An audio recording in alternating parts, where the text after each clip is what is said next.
So, para sa problem na to, pinapakompute is yung compression ratio. So, ang compression ratio is equal siya sa piston displacement plus yung ating clearance volume all over clearance volume. No? So, yung clearance volume is yung space na natitira kapag ka ang ating piston ay nasa top dead center. So, plug in lang natin yung mga values. So, piston displacement. So, given siya ng 38.4 inch cube. Then, ano ang ating clearance volume? So, 2.5 inches cube all over 2.5 inch cube. So, ang ating compression ratio ay 16.36:1. So, huwag natin kakalimutan kasi ratio siya, kailangan may 1. So, para sa problem na to, kailangan parang natin hanapin yung ang kailangan natin hanapin is yung type of engine. And paano natin malalaman yon? So, pwede natin malaman yung type ng engine using the compression ratio. Ang compression ratio ng diesel is 14:22:1, while yung spark ignition naman or yung ating gasoline is 5:8:1. So, kung saan man pumasok doon yung makakompute natin compression ratio, yun yung type ng engine niya. Kailangan muna natin computein yung compression ratio.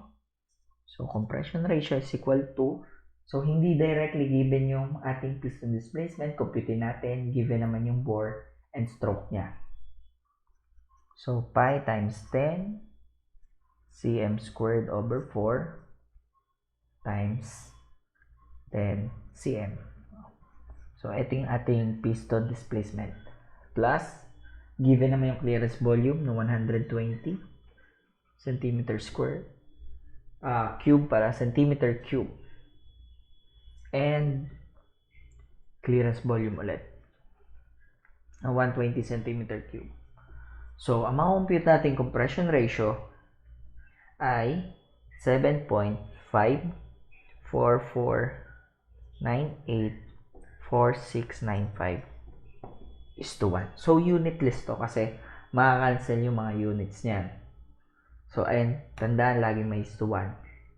So, ang tanong, so anong type siya ng engine? So, sabi, ang spark ignition ay nasa 5:8:1 yung ratio. So, pagka SI, spark ignition, is, ang range ng compression ratio niya is 5:8:1. So, pasok ito dito. So, kaya ang type ng engine nito is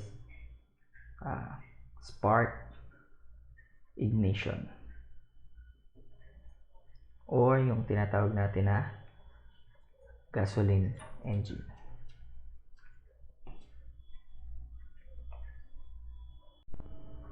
So, para sa problem na to, pinapahanap is kung ano bang type din siya ng engine. So, gaya ng last problem natin.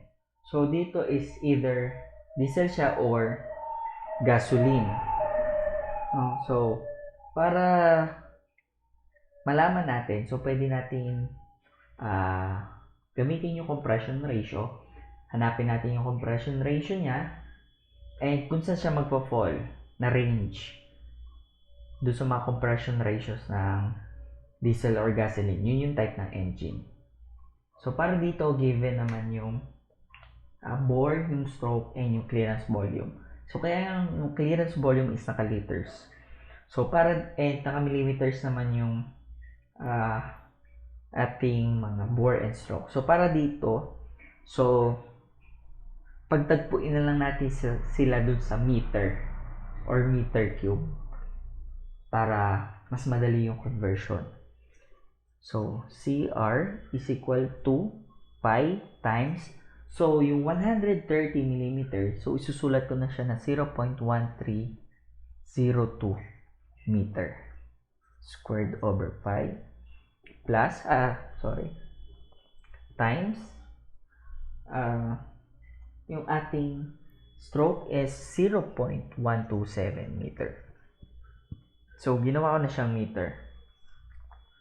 Plus, meron tayong 0.119 liter and meron tayong 1,000 liter per 1 meter cube. So, lahat naka-meter na sila para mas madaling mag-cancel. So, sa baba, same. Clearance volume times 1 meter cube per 1,000 liter.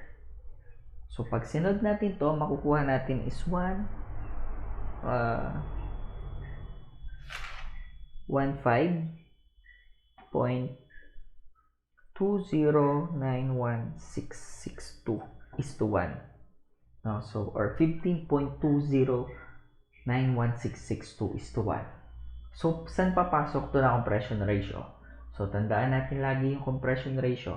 Pagka gasoline, 5 to 8 is to 1.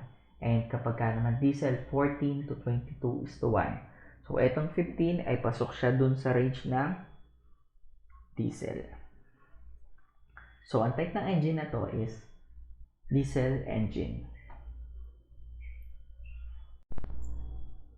Okay, para sa problem naman na to is pinapahanap yung clearance volume. So, given naman yung piston displacement niya and yung compression ratio.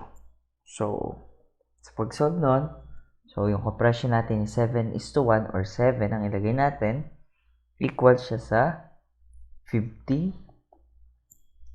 inch cube na piston displacement plus yung CV natin. So, missing yung CV natin. So, isolve lang natin. So, 7 CV is equal to 50 inch cube plus CV. Then, 7 CV minus CV is equal to 50 inches cube. Then, 6 CV is equal to 50 inches. Then, CV is equal to 8.33333 inch cube.